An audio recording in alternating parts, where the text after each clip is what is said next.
All right, so it's not reading discs. Let's take a look here. See what happens. It's reading about 700 here for the continuity. Okay. Yeah, I might have to just adjust it here.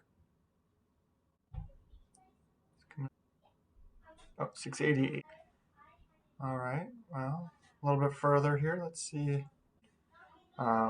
Testing it again, adjusting it, testing it again here. Now it's at 629. Oh,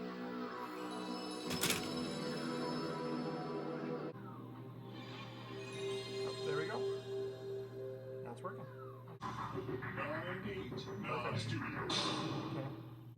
All right, yeah, so I got it working here. You saw me testing it there, and yeah, all I did was just adjust that laser. Eventually, it ended up working here for me. It started at about 700 ohms, and then it ended at 629 at the end. It's all done, and on to the next one. Like, subscribe, comment below, and we'll see you on the next video.